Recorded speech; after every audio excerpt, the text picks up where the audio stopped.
Thanks for having me. I thought I should start this talk explaining to you my own little sordid journey in trying to become a communicator, because I was raised in an economically and emotionally just starved environment.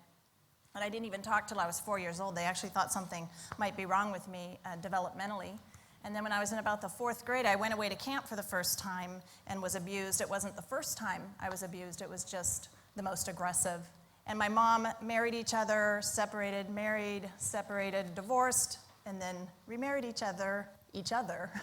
So I didn't have communications modeled for me from a woman or for a marriage at all. And then when I was 16 years old, my mom left and abandoned us, and I was left to raise my siblings, balance the checkbook, did the grocery shopping, and ran the household, even though I was a third in a string of 4 siblings. And then I did fall in love really young with a guy who looks incredibly a lot like Eric Estrada. He's my romantic Hispanic there, and I went to a year of college, little town, Hattiesburg, Mississippi, the place where Tiger Woods had his sex therapy, in case you had not heard about it. Let's put it on the map, pretty much. My dirty little secret, even though I'm considered a master persuader, is I made C- in college in my speech communication classes, so I wasn't really built towards being a communicator. I would make an A+ on the visual display of information, but I actually failed in how to connect to an audience and create content that would be relevant to an audience, which is absolutely ironic, but it's also what put inside of me this desperate need to figure out if there's a pattern or a way that we can communicate in a persuasive way, because it did not come naturally to me at all. So I did what any really bright, aspiring young person does when they're 18 years old, and I got married to Mr. Estrada himself. And the good news is about this story is that we were celebrating our 30-year anniversary in about 2 months, and I'm thrilled that we've made it this long. So thank you. Thank you. That gets like a standing ovation in the States, I tell you. So what I've just done for you is I told a little story. There's this little girl who's a really likable hero, and you guys want to cheer for her as she encounters these roadblocks. And ultimately, I wouldn't be standing here in front of you if I had not in some way emerged transformed. This is a perfect story structure. Now, something about story we are transfixed by. We love to watch transformation. We pay good money to go to a movie and see someone transformed, and it's a very powerful device. Well, persuasion is just as powerful. It's just as transformative, but it's not exciting. It's not very often that we sit through a presentation and we feel transfixed. There's a real big gap between a persuader and a storyteller. Now, when you say, I have an idea, what you're saying in reality is, I want to change the world in some way. I want to make the world a better place. Everything in this room, everything in your possession, was one time an idea in someone's mind, but they had the ability to communicate it in a way that made it become reality. That's the power of an idea. In fact, you have inside of you the most powerful device known to man, and that's an idea. Ideas have changed the world. They've rewritten our future. But they're usually adopted based solely on the way they're communicated. So it's important for progress to be made that we communicate our ideas really clearly. And the best way to communicate an idea is through story. Story is this crazy structure that we can actually recall and remember and retell stories. They've been told for generations. Pre-literate generations could tell a story and pass it along for thousands of generations after, based on its shape, based on its structure. Story also, we get physical reactions when we hear a story. Our heart will race, our eyes dilate, we'll get a chill down our spine, we could laugh, we can cry. We physically react when someone's telling us a story. Something happens, though, when we insert slides into the mix, everything flatlines. Suddenly it's just not as interesting, and I wanted to figure out why. So I spent 2 years of my life, I devoted my life to story, and you cannot study story and not be transformed yourself. I was completely and utterly transformed through this experience. So I want to show you some of my findings, and some are going to be obvious to you, and then I want to reveal at the end a discovery that I made, and it's a pattern that the greatest communicators have used. So I want to start with Aristotle, which seems really obvious. This is a smart group, so starting there seems obvious. Aristotle said every story should have a beginning, a middle, and an end, an Act 1, Act 2, Act 3. Well, that might seem obvious to you, but I can tell you almost every presentation does not have a clear beginning, middle, and end with distinct turning points that tell you, I've left the beginning, I'm going to the middle, and now I'm going to the end. The most the most basic three-part structure is what I already kicked off with, which is this likable hero who encounters roadblocks and emerges transformed. That is the three-act structure even Aristotle would use. It was when I started to get into hero archetypes I got really excited. So I was thinking, well, if I'm trying to overlay story over presentations, over the scene of a presentation where there's a speaker and an audience, I thought, well, the speaker's the hero. Seemed kind of obvious. I'm on stage, I'm well lit, I'm talking the most. I thought, okay, I'm the hero. And then as I really started to study the archetype, in this particular setting, I am not the hero. In reality, you're the hero. Because if I put my idea out there for you to contend with, and you reject my idea dies. I may as well have not even put my idea out there. Because if you don't latch onto it and hold it as dear and leave the room with it, it is dead. So I started to realize you are the hero of my idea. So even if it's you up here on the stage, the audience is the hero of your idea, and you need to defer to them as the one to have the power to carry your idea or kill it. So in this situation then, who am I? Who is the presenter? Well, we're the mentor. We're Yoda. In myths and movies, a mentor does three things. They bring a magical gift, a special tool, or they help the hero get unstuck. And that's our role as a communicator. We should be coming alongside our audience at a perfect moment in time and helping them with a problem that they have. But yet we still are in deference to them for our success. So I'd be remiss to study story and not traverse into Joseph Campbell's hero's journey, and that was fantastic. Joseph Campbell studied cultures around the world, from religions to lore of mythological scale, and he developed a pattern, an 18-part story pattern that he realized the greatest stories used. And so I want to go through just the first parts of his story pattern, which is basically the hero starts in an ordinary world, which is you guys. In this case, you're the hero. You started in your ordinary world, just like the likable hero. And what happens is you get this call to adventure. Nancy hops on stage. She gets your world a little out of balance by challenging you with a new way to communicate. And then what happens, you're kind of resistant. Every time you're trying to change the world, there'll be resistance. So you initially refuse. And then after you work through it and you really get to know the mentor, you cross the threshold. Now that's my hope, is that the audience will cross the threshold towards my idea and enter into the special world where my ideas exist. But when I came across Freytag's dramatic triangle, this is when I got really kind of excited because it's a shape. Now, Freytag was a dramatist. He wrote and studied drama, and he drew the shape in 1863. I loved it because it's a shape. Now, he thought story had a 5-act structure, which is an exposition, rising action, climax, falling action, and a denouement, which is the unraveling or the resolution of it. Loved it that it was a shape. I'm so visual. Remember, I got A+ in visual, C- in content, so I loved that it was visual. I thought if presentations created a shape, what shape would they be? Story has an arc, that's a shape. When we describe classical music, we'll describe its shapeliness. So I thought if really great communicators used a shape, what shape would it be? I knew it was a little more complicated than this because in the dramatic pyramid, we are just following a single protagonist on his journey, which is easier to do, but presentations are a little more complex than that. So I went into my office after studying story for 2 years. I knew I was ready to draw this shape. So I said, honey, will you go out and golf all day? He was like, sure, hon, I'll golf all day. And I sat in my office right away and I drew a shape. And I thought, oh my God, if this shape is true, I should be able to overlay it over 2 really great communicators, but very different communicators, but great ones. And if it's true, it would work. So I took Martin Luther King's I Have a Dream speech, which is a great piece of oration, and I took Steve Jobs' 2000 iPhone launch, overlaid the shape, and it worked. I actually fell on my knees and cried a little bit because I thought, what awesome responsibility from a college dropout, right? To find something that nobody had ever seen before. So I want to show you the shape so you can cry, like right along with me. This is the shape. So this shape, I draw the shape before I do anything, before I communicate. You can use this shape to persuade anyone, even your spouse, if you'd like to persuade a spouse. But I want to break it down because it has a clear beginning, middle, and an end. The beginning, it needs to start off with what is. You know, here's what is. Here's what's going on. Here's the situation. Here's the elephant in the room. Here's what is. And everyone's like, yeah, that is what is, Nancy. And then you need to say, but here's what could be. Here's the bright hope of our future with my idea adopted. And that gap needs to be as dramatic as possible. This would be the inciting incident in a movie. Now, the middle moves back and forth between what is, what could be as a structural device. Here's what is. But this is how glorious our future could be. Here's what is. But look how awesome it is with my product adopted. Here's what is.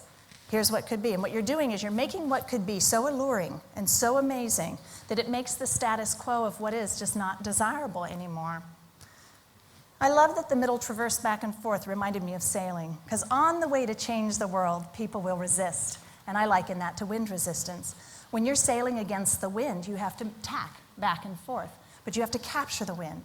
So what you have to do is you have to harness the resistance of the people in the room. You have to think, how are they going to resist me? What are they going to throw out in my face as a roadblock? And you need to plant those things into your presentation, basically inoculating them against being resistant to you. And there's a crazy physics phenomenon that happens when you capture the wind in your sailing, is that your vessel will sail faster than the wind itself. So you need to make sure you embed their resistance into your talk, ultimately getting them closer to the destination of your idea, should you not choose to harness the resistance. And this last vertical line is a turning point. That's your call to action. Every great piece of communication should make it clear what people are to do. But you don't end there. A lot of presentations end there.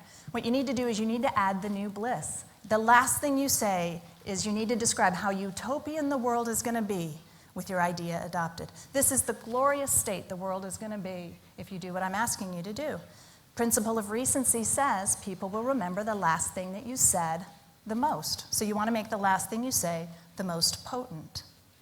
So once I had the shape, I realized I could use it as an analysis tool. I started to transcribe everything of the greatest communicators, and it applies across the board. Politicians, preachers, I took lecturers, everything, and it was a blast. So I want to show you the two that I did that day, which is Mr. Jobs, changed the world. Completely changed personal computing, gutted the music industry, and is well on his way to changing how we use mobile devices. I want to show you the shape of his 2007 iPhone presentation. This is a 90-minute talk, and this is the shape. Starts off with what is, moves back and forth between what is and what could be, ultimately ending high and to the right with the new bliss. So I want to zoom in really close here. The white line is him speaking over time. The small vertical green lines are when he cuts to video, so he mixes it up. It's not just him talking. And then he has some orange lines, and this is when he cuts to demo, and he actually starts to demo his products. And then ultimately later, when I scoot across, you're going to see where it turns to blue, and that's when he brought guest speakers up on the stage. So the fascinating thing for me are these vertical tick marks. This is everywhere people laughed, and this is everywhere people clapped. We talk about story as having a physical reaction. Each one of these tick marks is representative of a physical reaction they were having to Mr. Jobs. That's how he keeps them at a heightened state of frenzy for 90 minutes. Not very many CEOs in the world can do that for 90 minutes. So he kicks off what could be by saying, this is a day I have been looking forward to for 2.5 years. So he's known about this product for 2.5 years, carried it in his pocket, kissed it, slept with it under his pillow, probably loves the product. But he's known about it for 2.5 years. Which makes this next vertical tick mark fascinating to me. This is how many times Mr. Jobs marveled at his own product. A product he's already known about for 2.5 years. He's acting like he's seeing love for the first time that day on the stage. Isn't it great? Isn't this beautiful? He loves what he does, and he loves the products that his company creates. That he marveled as much as they laughed and clapped combined, which is fascinating. So he kicks it off again, and he says, every once in a while, a revolutionary new product comes along that changes everything. His phone has definitely changed everything. So if you look here, everything stays white until this point. And what he's got is he's got his phone off, and he's just showing slides. He's showing pictures of it. This does that. Just slides. He's not done anything. He's saying, isn't this beautiful? Doesn't the competitor suck? Isn't this beautiful? Doesn't the competitor suck? But then right here, is the star moment, and that's when he turned the phone on. You can hear the oxygen get sucked out of the room. When they see scrolling for the first time, Mr. Jobs had truly made a revolutionary new product, and it was obvious at that moment. So if we scoot across here, you can see it turns to blue. That's where Yahoo and Google came up to the stage. But the one down here is the AT&T CEO, read off 4x6 cards and was terrible. No laughing, no clapping, no marveling going on there. But when they transferred the clicker, it broke. So what does the greatest business communicator do? He tells a personal story. He tells a story about how they had he and Wozniak had a television jamming signal in college. And people thought that when they went to do certain things with their body, it was making the TV turn on and off. So he filled the time with a personal story, and then he ends with the new bliss. And he says, there is an old Wayne Gretzky quote that I love. I skate to where the puck is going to be, not to where it has been.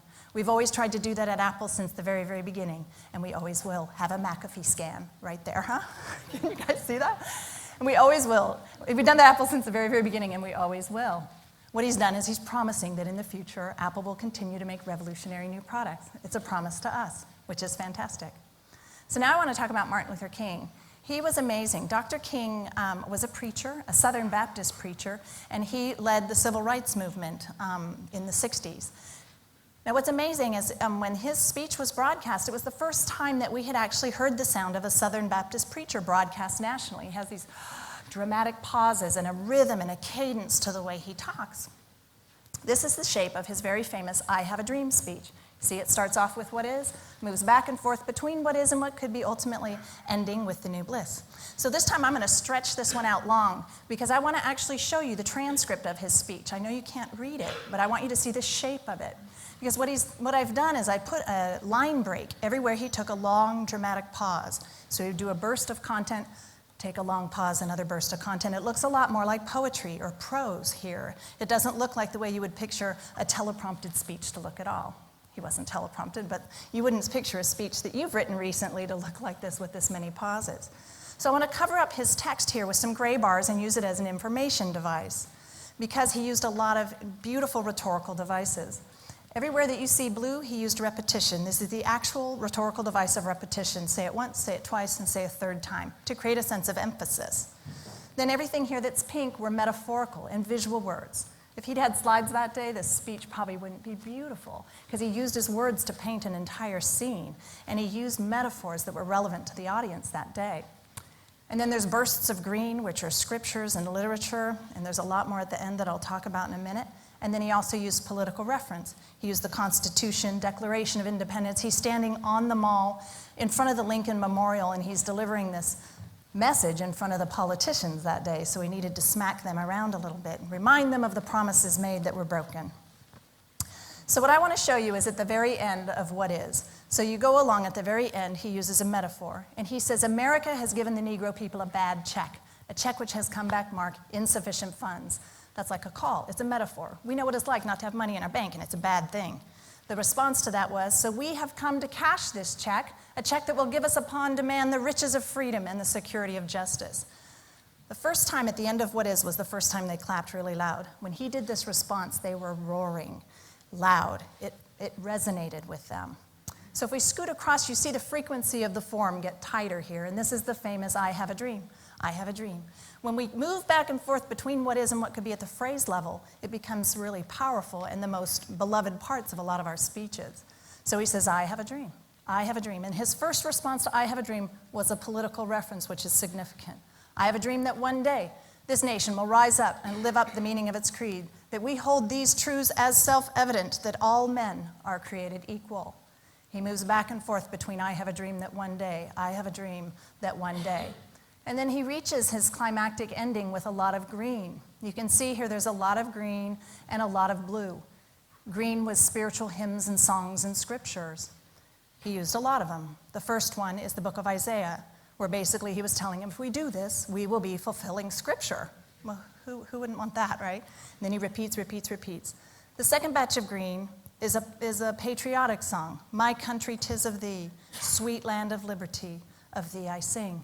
Love that he picked this song, because this song was also used by the anti-slavery movement in protest. They would change the words to this song to things like, my native country thee, where all men are born free, if white's their skin. I love thy hills and dales, but hate thy Negro sails as foulest sin. So he picked something that on one side was this passionate patriotic feeling, and on the other side they'd been using this song as an outcry, and people felt conflicted about that. The blue there repeats, let it ring from New York, let it ring from Mississippi, let it ring from California. And the last batch of green is a Negro spiritual, free at last. Free at last, thank God Almighty, I'm free at last. So what Mr. King did is he figured out what resonated with his audience, and he stirred that up. He knew what would move them. He even picked things that were sacred, things that they sang together, things that they wept together, things that they read together, and used those devices to bring change. Now, there's not very many of you that can use scriptures as a device for your next product launch, but it still bears true that you need to know who's in your audience and you need to know what moves them to create change. Now, he gave up a lot to create change. His house was bombed. He was stabbed with a letter opener, ultimately lost his life for his ideals and what he thought was true. Now, not very many of us are going to have to make that kind of sacrifice to see our dreams come true. But it doesn't diminish the fact that you guys all have dreams. And we need to fight hard for our dreams. We need to understand what they are. We need to stir them up. We need to make sure that we know who we are and how to make a stand for what we believe is true. So often, it's so easy to be trapped in our little story. We're these likable people. We're all really likable in general. But we encounter these roadblocks. We have these hardships in life. We're dealt all these blows that are just too difficult sometimes for us to bear. And that's when our idea dies. So many of you guys have been told, that idea is stupid. That idea will never work. Don't pursue that idea. And we believe those things, and those become the roadblocks from making our dreams reality. Well, what's happened is you're trapped in the middle of your story. And we need to get out of the middle of our story. And we need to emerge transformed. We need to let those things make us more passionate and let those counter arguments make us more determined to see our ideas become reality. Because many, many, many of the ideas in this room could be the ones that do change the world, that do pluck us up out of where we're at. And I want to make sure that everyone in this room learns how to communicate those ideas effectively. So my plea to you is, leave the middle of your story. Go pursue some of those ideas you had that you let someone else kill. Resurrect them and go and change the world. I want to thank you very, very much. Thank you. Thank you, thank you.